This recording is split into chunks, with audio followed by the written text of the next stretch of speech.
It was a sunny, beautiful June day, and a sudden thunderstorm came up. I walked over here and got dressed to go to work and got in my truck and left. As I was round the corner, I seen my daughter's bicycle out there. I said, oh no, I better get that bike. So I walked over to get the bike. I pulled my truck up and to go get the bike. And there was a cloud in the sky. And a bolt of lightning was in that cloud. A bolt of lightning got me. It hit me on top of the head, right here. Come out my hands, burnt my hands. Come out my feet, blew my shoes off my feet and burnt my feet. His brother saw him from the second-story window and ran to him, and he and the nurse neighbor gave him CPR until EMS could arrive. And Bobby's sister and friend came and stood at the door with me, and we just began to pray and plead the blood of Jesus and ask God for a miracle for Bobby's life. If people talk about tunnels and seeing bright lights, a slow thing, no, you're there. Boom. I have medical records that shows Bobby had 28 minutes without a heartbeat, without a pulse. And all of a sudden, Bobby's brother said, hey, there's something on the monitor. And I went to the gate and they come open, and Jesus went no further. And I went on through. My body was on the stretcher of the ambulance. And I went into my body, feet first. Bobby would tell us every day who he had seen, and he said, Kay, I saw your dad. I saw Mr. Seegers, who had been a gentleman in our church.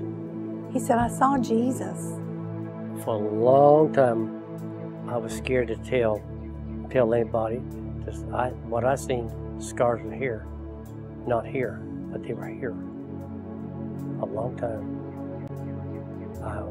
I thought people would think I was off my rocker.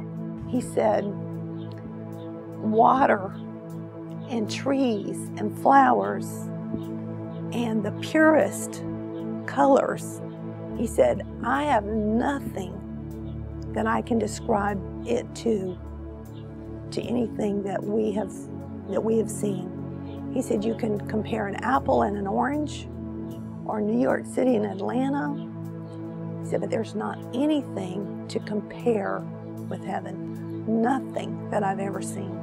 He said, it was so wonderful there. He said, I never wanted to come back. And that's why I was so surprised when Jesus came and took me by the hand and said, okay, it's time to go now. He said, I did not want to come back. He said, not that I didn't love you and the kids and my family, but he said, you would never want to leave this place. Never want to leave it. I seen the streets of gold, and they just wasn't streets. The whole place looked like it was gold, and the water was running through the gold, and the trees and the flowers was in the gold. Heaven is so beautiful. I was angry at my wife for praying me back because I wanted to stay. I wanted to stay in heaven, you know, because up in heaven you have no worries. There's no crying, no sickness, and no sorrow. You know, it's a perfect place. And I said, well, tell me how you felt when you saw Jesus. He said, I was so happy. His eyes were so kind, and he looked at with me with such love. He said, you don't want to miss heaven. You don't want to miss going there. You don't want to miss seeing him. If hell is the opposite of heaven, I don't want to go there. I promise you. I want to promise you. I want to make heaven my home, and I want all my friends to be with me. For more information about the Brunsons' incredible story, you can visit them at isheavenreal.net.